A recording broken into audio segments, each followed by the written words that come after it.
Hello, Chef Marcus Guiliano here, and I'm your chef on a mission.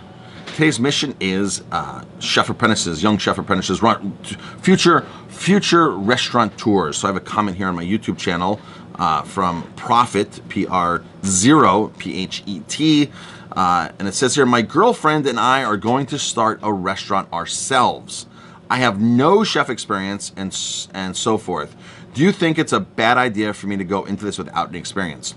I think it's a horrible idea to go in without an experience. I think it is the worst thing you could ever do is go into this business without experience. People do it, and some people do become successful, but those are very, very few. And the people that have experience and that are successful don't even make it. The failure rate is tremendous.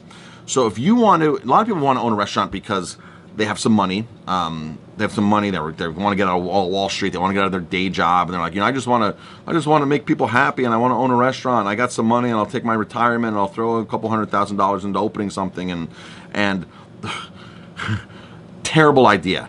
Terrible idea. Just because you eat at a restaurant doesn't mean you can run a restaurant. Doesn't mean you can own a restaurant. And there's a lot of people that say, oh, I know this, I know that, I know what food should be. The restaurant business is it is the toughest business in the world.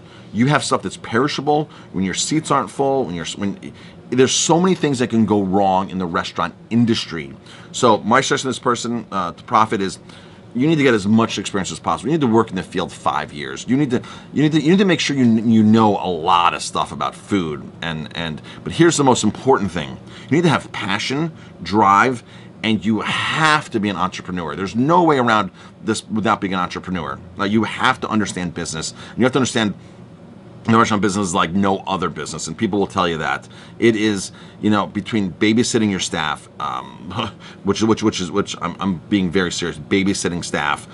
It's we have a great staff, and we work very hard on our staff, but there's a lot of times where the staff needs extra care, and it's tough to be able to, I'm running a business. Why do I have to deal with issues with staff like that? But that's part of the business. I learned a long time ago that you don't call a plumber unless you really need to call a plumber and spend the $80 an hour for the first call. If there's something that you can fix, you fix it. There's certain things that you can't. Like, I'm not an electrician, so I have to call an electrician. But if there's things like in Colorado, I climbed up on the roof to solder some pipes, some copper pipes, because we didn't turn off the swamp cooler and it froze, and it started popping leaks on the copper pipe. I was up on the roof fixing the pipe because we didn't want to call a plumber. So there's certain things that you have to understand that out of your realm that you're going to have to do that to pull you away from serving guests.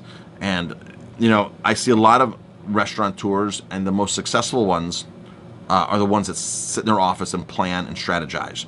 The most unsuccessful ones are the ones that show up an hour before service, open the doors for their staff, unlock the doors, and just let anything fly. Okay, so this is a business where it's going to take time and dedication. The good news is you can get a great staff and you can delegate a lot of this stuff out, and you don't have to do as much. You have to be able to teach people to do all this. So I would say don't even think about going this business without experience. Go get experience somehow.